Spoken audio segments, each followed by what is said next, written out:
These were the final words from my husband Nicholas as he and my mother-in-law, Audrey, rolled their matching luxury suitcases out the front door. Have a great time taking care of things at home. After 15 years of marriage with Nicholas and constant meddling from his mother. That evening, while Nicholas was showering, I had discreetly placed an envelope in his suitcase. Its contents would greet them when they unpacked in their hotel suite, the same one I'd reserved for all three of us.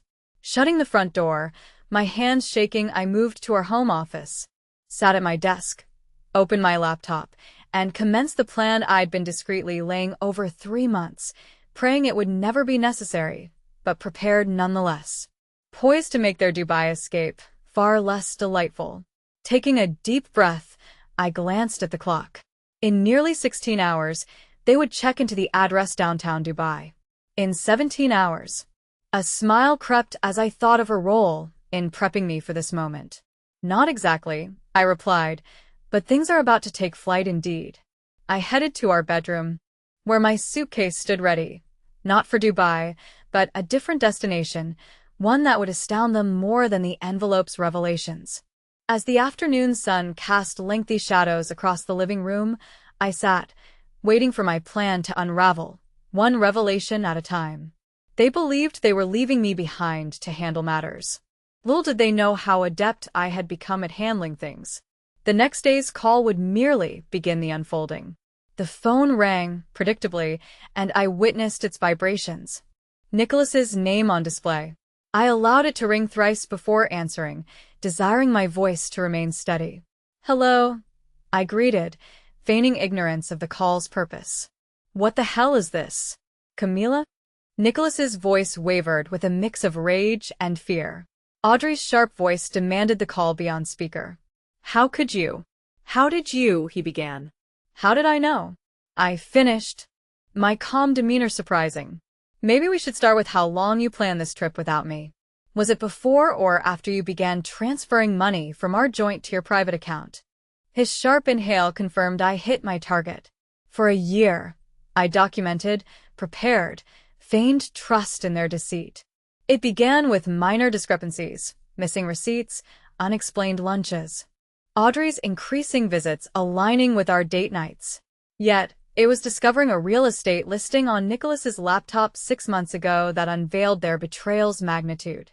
What truly terrified them wasn't those revelations. It was the final document, detailing how their plan aimed to destroy not just me but Nicholas's entire career. "Camila, please," Audrey interjected. "You're overreacting. We were trying to protect family assets." Her tone defensive, attempting justification. "Family assets." I laughed, unexpectedly bitter. "Like the family business Nicholas's father left us in his will, the one you've secretly been shifting solely under Nicholas's name?" More silence followed. I envisioned their minds racing to comprehend my knowledge's extent. "I trusted you, Nicholas." I spoke, softer, recounting fostered trust despite evident signs. "Remember when I proposed renewing our vows for our anniversary? You instantly agreed. Were you already planning then?" "It's not what you think," he attempted, but lacking conviction. "Really?" "Because it's precisely as outlined in that letter. Every clandestine meeting, hidden transaction, lie uttered while plotting my dispossession." A pause followed, allowing my words impact. "Witness testimonies on your back out would simplify explaining everything else." Nicholas cursed at his mother, but it was futile. She confirmed my suspicions. This wasn't solely financial greed. It schemed to portray me as the unstable wife disregarding family duties, using my absence in a litigiously planned divorce. "Well," I replied, offering a thin smile. "Thank you for that, Audrey. I expect my lawyer will appreciate it, given I've recorded this call." Their frantic voices were almost amusing. Nicholas's swearing, Audrey shrieking privacy violation claims, both talking over each other in their panic. "Oh, and by the way," I continued, cutting through frenzy, "you might want to verify your return flight information. Some changes occurred." I ended the call, reclined in my chair, heart racing beneath a calm exterior. Phase 1 concluded. They'd encountered the envelope, exposed more than they intended during their panic. Now, Phase 2. I opened my laptop to a folder labeled Insurance, containing copious evidence amassed over the year: bank records, recorded conversations, surveillance photos. Crucially, proof of their intended manipulation of Nicholas's father's company, designated for joint ownership. My phone buzzed, a text from my sister. Done. Everything's in place. I smiled, considering Nicholas and Audrey uncovering their flight cancellation. Ample time awaited them to contemplate their actions, complicated further once realizing their credit cards would cease functioning. But first, a meeting awaited. A gathering I'd arranged in Dubai, with interested parties eager to discuss certain financial anomalies recently noted. As the sun dipped past the horizon, I picked up my suitcase, prepared not for Dubai, but what lay ahead. They thought I'd been left behind to oversee home, unaware just how vigilant I'd been. I drove toward the airport, hands steady. Despite inner turmoil, recollection of discovering the truth struck me. More than bank slips or secret gatherings, it was locating my father-in-law's cherished watch in a donation box. Donald's watch, the one he entrusted me on his deathbed years ago, trembling whispered, "Safeguard the legacy, Camila. Nicholas is brilliant with numbers, yet you understand people. The firm demands both." I wore it daily until its disappearance 2 months ago. Nicholas had aided me in searching, feigning concern, while aware of its precise location, buried in that box. Underneath old clothes intended for charity, the revelation hit me like a physical shock. It wasn't merely a watch, but a representation of everything they sought to obliterate. My phone's GPS signaled me to make a left turn, steering away from the international terminal. I wasn't about to pursue them in Dubai. Instead, I headed to a small private airfield where Thomas Donald's old friend and the company's longtime lawyer awaited me. "You're making the right choice, Camila." My sister Amy's voice resonated through the car speakers. She was coordinating our group of allies on standby. "Have you checked your email?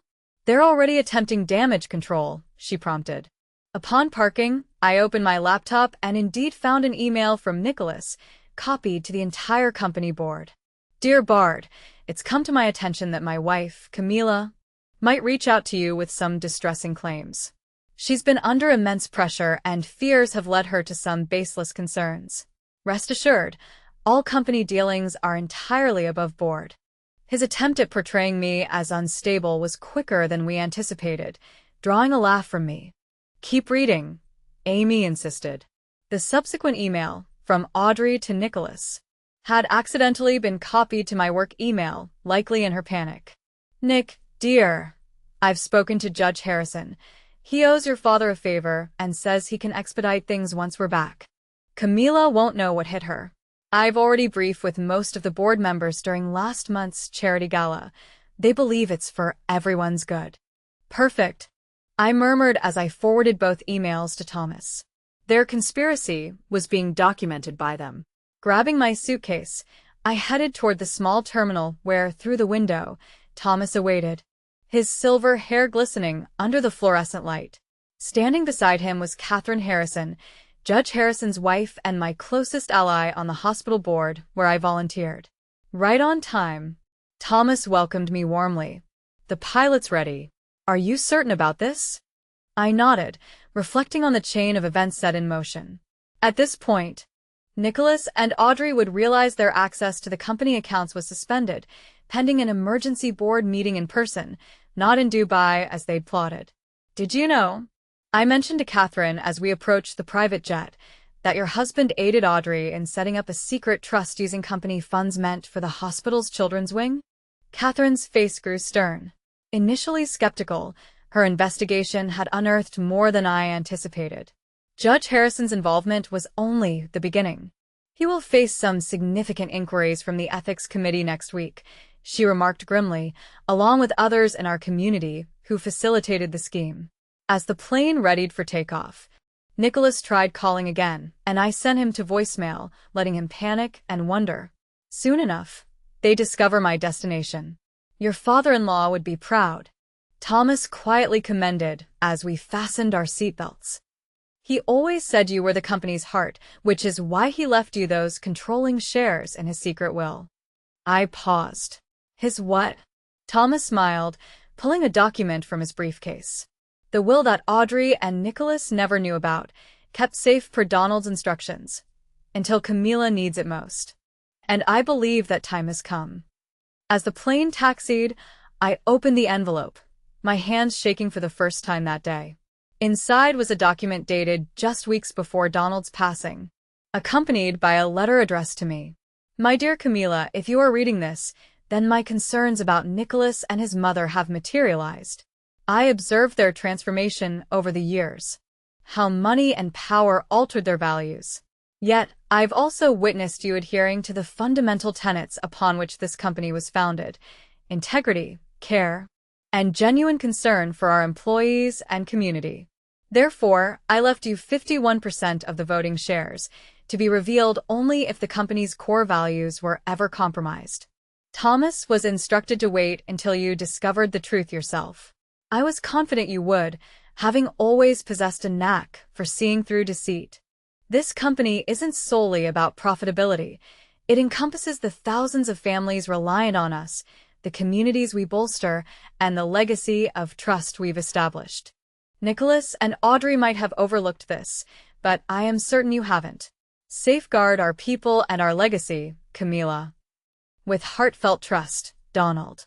Overwhelmed with emotion, I glanced at Thomas. Tears in my eyes.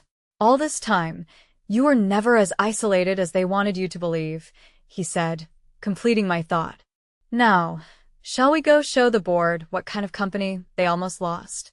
As the airplane ascended, I pondered over Nicholas and Audrey, stranded in Dubai with their machinations unspooling. They believed themselves clever, plotting like a chess game, yet forgetting the crucial lesson Donald imparted. In both business and life, it's not about the game one appears to be engaged in, but the one truly being played. My phone buzzed with an email from the board responding to Nicholas's damage control attempts. I smiled upon reading the first line. Emergency board meeting rescheduled for tomorrow morning. Attendance mandatory. Location: New York headquarters. Let them scramble to secure flights back. Let them realize the cards they thought they held were essentially worthless. I had a different hand to play, a hand crafted years ago by someone who foresaw everything and planned accordingly. The game was far from over. It was just commencing during the negotiations. The board members who were involved in the schemes of Nicholas and Audrey were given an ultimatum: resign quietly or face an investigation. New oversight measures were proposed and approved. As the meeting concluded, I observed Audrey's composure unraveling, her realization setting in that her plans had catastrophically failed. Just as the meeting was wrapping up, I had one final reveal. There's someone else who wishes to address the board, I declared, signaling to Amy. The screen split, and beside Nicholas's visibly distressed expression, Judge Harrison's wife, Catherine, appeared. My phone buzzed with a message from Nicholas, saying, "We need to talk, please." I left it unanswered, knowing there would be time for talks later. Right then, my focus was on rebuilding the company, restoring trust, and protecting a legacy.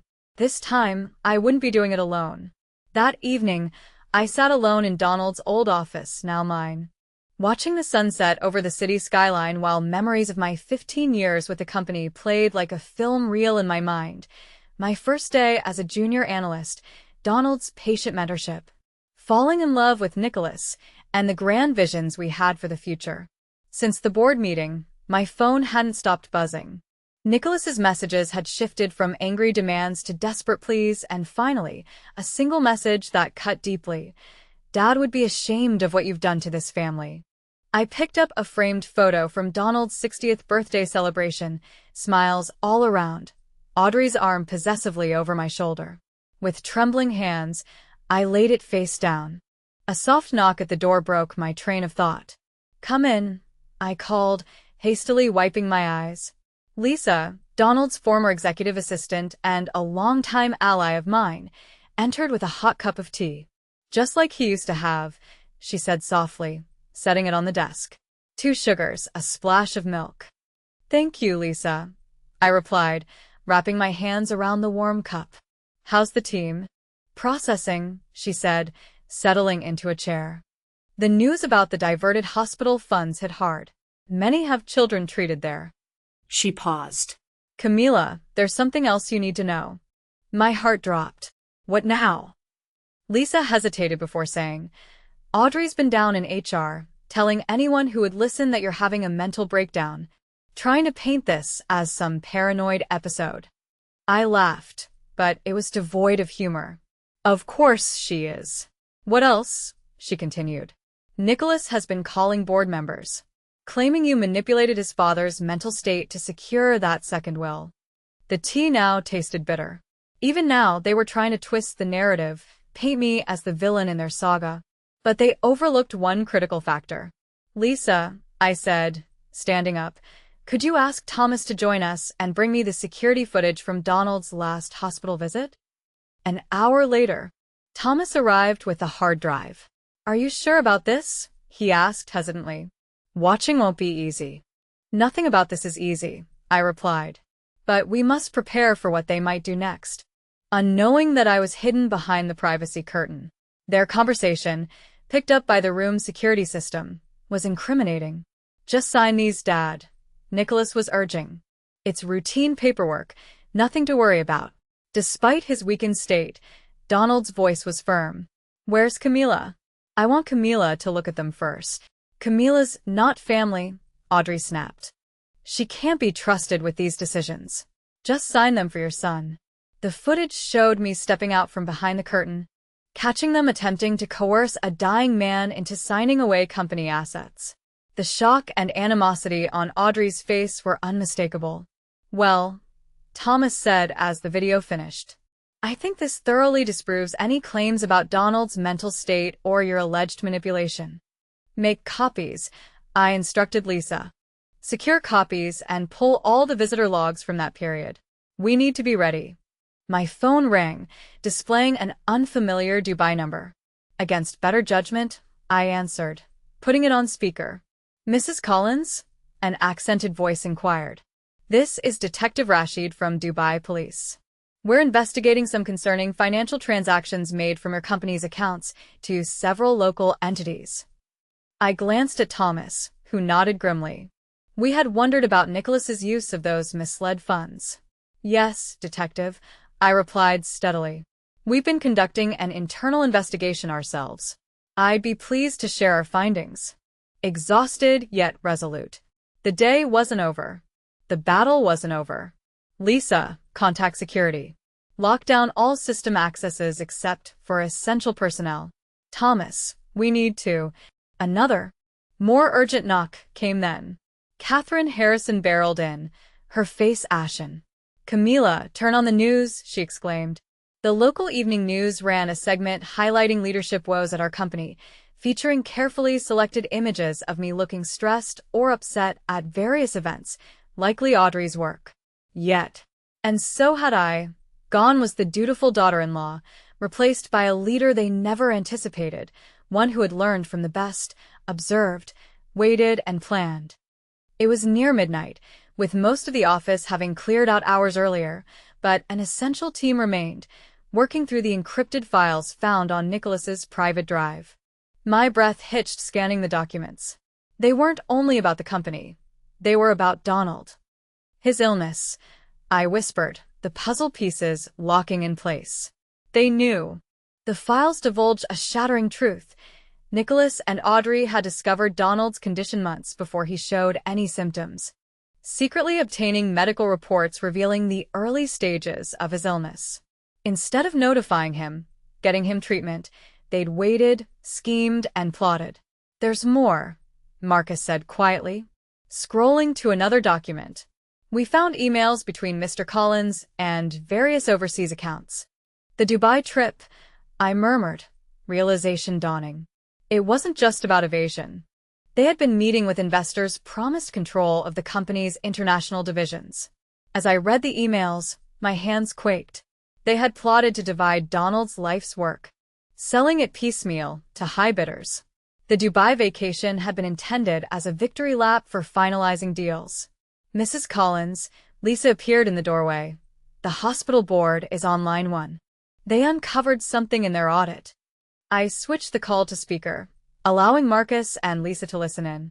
Catherine Harrison's voice filled the room. Camila, we've tracked the diverted hospital funds. They not only misappropriated the money meant for the children's.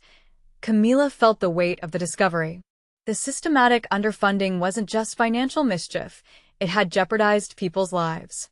With every patient affected, every dollar diverted, the situation was grimmer than imagined.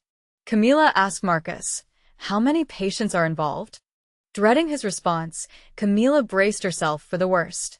"We're still counting, but Donald was one of them." Her heart sank as she gripped the desk. Memories of Donald's swift decline at the hands of a profit-driven care facility flooded back. They placed him in a place that was cutting corners. Camila lamented, realizing with horror that even their own father and husband had been a victim. Marcus hesitated before showing her one last document. An unfiled draft of divorce papers from 3 months prior. These papers planned to label her mentally unfit, leveraging testimonies from unknown doctors and fabricated incidents. "They wanted to take it all," Lisa murmured, highlighting the threats to not just the company, but to Camila's reputation and freedom. Resolute, Camila stood by the window, looking out over the city's shimmering lights. Somewhere beneath those lights, Nicholas and Audrey continued their schemes, oblivious to the crumbling foundation of their deceit. A message buzzed on her phone, Nicholas's plea to explain himself. "Everything I did was for us," his text read, but Camila knew she had been just a pawn in their game. Turning to her team, she commanded, "Get me the full hospital audit, every affected patient, every diverted dollar." She instructed Marcus, "Hand these files to Thomas. All of them." Lisa, filled with concern, asked, "What are you going to do?" Camila drew strength from Donald's watch on her wrist and replied, "What Donald would have done. Make this right." Sitting at her computer, she typed to the board of directors. Her letter laid bare the financial misdeeds and their human toll. As she typed, she thought of the patients who suffered, of Donald's last days, and other matters that might interest you. With difficult calls ahead, Camila felt sure of her path. Nicholas and Audrey had underestimated her resolve. Morning sunlight peeked through as Savannah, Nicholas's longtime secretary, entered her office teary-eyed. "I need to tell you something about the day Donald died," Savannah started, revealing the threats Audrey made against her grandson's care and her pension. Promising that the truth would prevail, Camila encouraged Savannah to speak up, largely due to Savannah's records that captured years of deception. As the police led Audrey away, a victorious sense of justice echoed through the halls. Audrey had once believed herself untouchable, but now faced the repercussions of her actions. Nicholas's text from Dubai pleaded for consideration of family honor, but Camila responded resolutely, "I'm aiming to restore it to its true value." Camila announced the creation of a fund to repay diverted care funds and a new oversight committee led by Savannah. The room buzzed with discussion, but Camila continued. Preparing to leave that evening, Camila heard Savannah's reflective words.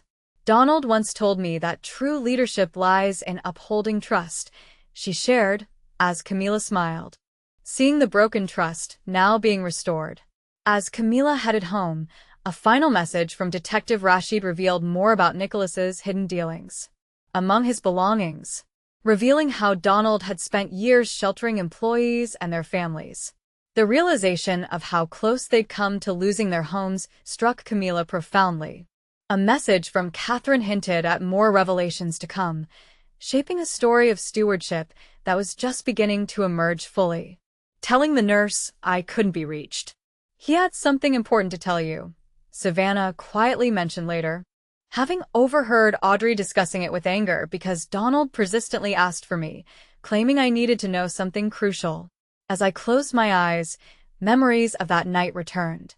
I had been waiting at home for updates from Nicholas, who assured me that Donald was resting peacefully and advised me to do the same. Catherine then provided additional insights, noting inconsistencies in Donald's medication records, especially instances where he was overly tranquilized during vital meetings or legal sessions. Each new piece of information was more painful, but they formed a pattern of how Donald foresaw and prepared for such events, the secret will, the concealed assets, and his discreet protection of the company's dependents. Lisa entered the room, mentioning the employees were gathering in the main conference room after hearing about the assets. I found over 100 people waiting, their expressions a blend of anxiety and hope, many of whom likely lived in the buildings affected by impending rent hikes. Standing at the podium, pondering what Donald might do, I spoke sincerely from my heart. My father-in-law believed a company represents more than profits. It is a community, a family, I asserted, pausing as my eyes scanned the faces before me. The residential properties shall remain affordable, and we are reversing recent rent increases while establishing a foundation to ensure these homes stay accessible to our employees indefinitely. The room responded with applause and tears. As I descended, several people approached, sharing stories of Donald's quiet assistance and kindnesses they had never revealed before. Later, when I headed home, I found Savannah waiting by my car. "There's something else," she disclosed, extending a small key. It was for Donald's private safe in the old filing room. He had instructed her, in case of his demise, to ensure that I received it. Inside, the safe held a single envelope addressed to me, containing a letter dated days before Donald's death. "My dearest Camila, it belongs to you personally, not to the company. Recall the weekend we spent discussing your visions for making the company embody more than business. It's your time now, Camila. The company is yours to steer, and its heart is in your care. I have faith you will protect both." Donald signed off with love, and tears blurred my sight as his words resonated within. A text from Dubai police informed me of Nicholas's full confession. Holding Donald's watch, I pondered cycles of betrayal and redemption, the dichotomy between justice and revenge. I opened my laptop. "Your father demonstrated that genuine strength lies in preserving, not acquiring." As I typed, the city lights twinkled, inspiring each word as a step toward healing. Not only for myself, but for everyone entwined in this tale. Donald entrusted me with more than a business. He granted me his vision of what a company and a family could embody. We'd embark on manifesting that vision tomorrow, but tonight required one more endeavor. I journeyed to the lake house, Donald's final gift, and stood by the dock where we had envisioned the future. I allowed myself to mourn for the father-in-law I cherished and reflect on the woman I was becoming in the betrayal's aftermath. The water gently embraced the shore, its rhythmic consistency soothing, embodying Donald's belief that truth, like water, rises naturally. Patience was necessary, but now it was time for unrestrained truth and creating beauty from what remained. A year forward, I stood before the newly inaugurated Donald Collins Memorial Care Center, watching families explore the former summer home reborn as a rehabilitation hub, specifically aiding patients adversely affected by prior care cuts. A young girl tugged my sleeve, exclaiming, "My grandma says you're the one who made her better." I crouched to her height, remembering her grandmother, one of the administration's victims. "Your grandma healed herself," I assured. "We merely ensured she had the right resources." Over the past year, transformation journeyed through not only myself, but everyone involved since those initial days departing for Dubai. The unveiling truth revealed far more than anticipated. Nicholas ultimately received a 5-year sentence for financial fraud and conspiracy, while Audrey faced equivalent and additional charges concerning Donald's care. The last encounter was at her sentencing, designer garb replaced by prison attire, her arrogance finally shattered. Yet, this narrative wasn't about their demise, but what rose from their betrayal's ashes. The company underwent restructuring grounded in transparency, securing employee family residency for generations. My phone buzzed with Thomas's message confirming the official transfer of the Dubai properties. The Women's Shelter Project was set to commence. Thinking about the poetic justice, the luxe Dubai apartments Nicholas secretly acquired now becoming sanctuaries for women escaping circumstances akin to my past, I smiled. Later that night, I sat in Donald's, now my old office, reading letters from employees and community members, each recounting tales of healing, trust renewed, and lives impacted by the transformations we implemented. A knock came at the door. Catherine Harrison appeared, holding a familiar envelope. This turned up during the final audit, she softly disclosed, found filed within the hospital's archives. Inside was a note from Donald, penned on the night of his death. My dearest Camilla, if this letter reaches you, then my concerns about Nicholas and Audrey have proven correct. Regrettably, I can't be there to assist you in confronting what's to come, but I want you to understand why you were chosen as my successor. Years back, when you initially joined, you queried the purpose behind our substantial profits if not utilized to assist others. That inquiry revealed your heart to me and confirmed you were the leader meant to carry our true company mission forward. Our money, properties, and contracts are merely instruments. No, every precaution I made was to ensure the right heart would lead our company's future. Care for our people, Camilla, and don't neglect yourself. He closed with all my love, Dad. As sunset hues merged over the city, an identical view from when everything began, I perceived through renewed vision. Betrayal accepted hope, darkness gave way to light, and countless others shared our journey, transforming deception into redemption. Preparing to leave, I passed by the hallway's photo wall, the elder images of Nicholas and Audrey replaced with photos of our community outreach endeavors, the new care center, and housing initiatives, a visual tribute to a company led by heart. Only one picture from the past remained, Donald at the lake house, his kind eyes twinkling. Below it, I placed his cherished quote. Success is not gauged by profits, but by the lives we touch and the trust we maintain. Locking my office, I headed to celebrate with my newfound family, constructed through shared values and mutual trust. Tomorrow would present new challenges, opportunities to foster our mission. Tonight was for celebrating the progress made. The reflection showcased a woman transformed, a stronger, wiser, more compassionate individual than the one left behind when her husband departed for Dubai. They had underestimated my resolve to manage their expectations, but I had achieved precisely that, albeit not in the manner they envisioned.